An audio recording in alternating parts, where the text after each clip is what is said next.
Então agora vamos falar sobre a questão do repertório, né? Essa é uma discussão muito interessante porque muito do que é estudado hoje sobre a prática da flauta transversal aborda o como, né? Como estudar, como tocar um determinado repertório, né? E poucos estudos abordam o que tocar, né? Qual o repertório, qual a prática musical, né? E o que nos leva a falar sobre identidades musicais, né? O repertório tem muito a ver com a escolha do repertório, tem muito a ver com o contato que nós temos com as nossas próprias identidades musicais. As identidades musicais, elas se formam durante a vida, né? Na nossa vida cultural familiar, na vida cultural social, de várias formas, não é mesmo? E essas identidades, certamente elas se manifestam muito quando escolhemos o que tocar, não é mesmo? Num momento como esse é muito importante a figura do professor, né? O professor é aquele que traz para a sala de aula a bagagem musical que o aluno chega, as identidades que ele chega, e também é aquele que propõe novas que o aluno seja exposto a novas linguagens musicais, né? Quando estou passando por uma outra questão, né?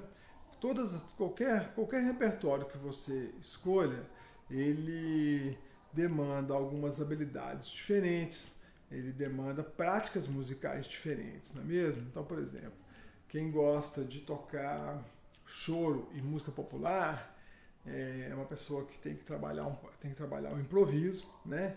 Ela tem que ir numa roda de choro, né? Ela demanda ele lá. Normalmente as rodas de choros acontecem no bar, na casa de alguém. É necessário que se vá ali para aprender o que se fazer. E também esse repertório pode ser trabalhado em sala de aula, né? Um outro repertório, por exemplo, um repertório sinfônico, se a pessoa gosta de tocar numa orquestra sinfônica, por exemplo, demanda algumas outras habilidades diferentes. Por exemplo, a perfeição rítmica com a leitura rítmica, a leitura musical, não é mesmo? E também um apuramento e afinação muito grande, que isso faz parte de se tocar junto num grande grupo, né? Então, assim, cada prática musical demanda cada repertório escolhido demanda uma prática diferente, né? Ainda um outro exemplo, uma pessoa que por identidade gosta de ser solista e faz música de concerto como solista, demanda muita prática de performance, né? Que é tocar na frente das pessoas. Aquela pessoa tem que ser uma pessoa que, quando ela chega numa situação na frente de um público, ela é desinibida, ela se expressa bem, ela é capaz de mobilizar as suas habilidades na competência de ser solista ali e de causar, né, um contato forte da música com quem a escuta, né? Agora vamos começar um pouco sobre quando a gente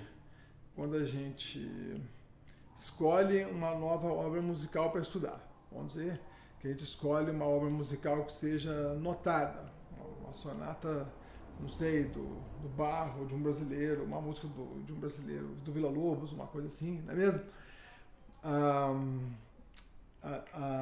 Nesse momento, a leitura é muito importante. E a leitura do texto musical, ela é super importante, né? O que o texto musical me traz? Quais são os símbolos que estão ali? Qual é a minha leitura daqueles símbolos, não é mesmo? Como era a notação daquele compositor e o que está por trás da escrita, né? A música notada ainda não é a música. A música enquanto experiência, ela só acontece depois que a gente toca ela a partir daquilo que está escrito, né? Isso também me leva à questão da escuta, né? Aprender música escutando é muito importante. Eu não consigo dizer o quão importante é aprender música escutando, não é mesmo? Talvez aprender a escuta para a música está como a leitura para a literatura. É necessário escutar música. Então eu citei, por exemplo, se a gente vai tocar uma obra do Villa-Lobos, é preciso não que eu escute somente aquela obra, mas é preciso que eu escute a música urbana brasileira da primeira metade do século XX, por exemplo, da qual Villa-Lobos busca elementos, né? Todo o elemento da seresta, do choro, está na música do Villa-Lobos. É preciso que eu tenha contato com essa música também para entender aquele espírito do Villa-Lobos. É preciso que eu escute outras obras do Villa-Lobos, é preciso que eu escute performance ao vivo do Villa-Lobos, para incorporar a linguagem da escrita do Villa-Lobos e trazer aquilo na minha performance. Então, não só o entendimento da escrita, mas o entendimento da obra através da escuta, né? Estava dizendo do Villa-Lobos tem toda uma alma seresteira. Então, por exemplo, se eu vou subir a jato, vou me arriscar aqui um pouquinho.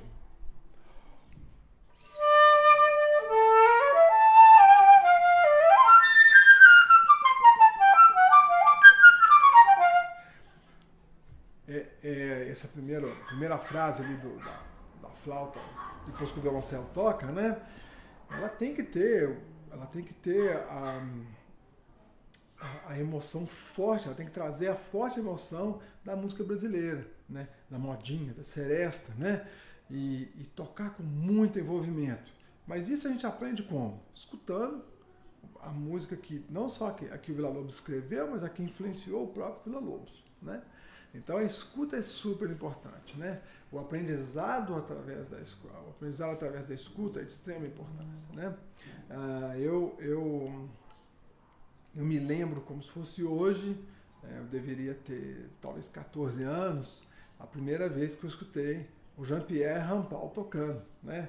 Eu escutei um disco na casa de um amigo, ele tocando sonata do o Adágio do Tomás Albinoni, e eu simplesmente fiquei encantado com a sonoridade, né? E eu pedi o disco emprestado, levei para casa, tocava o disco e tentava imitar a sonoridade. Tocava o disco, tentava imitar a sonoridade.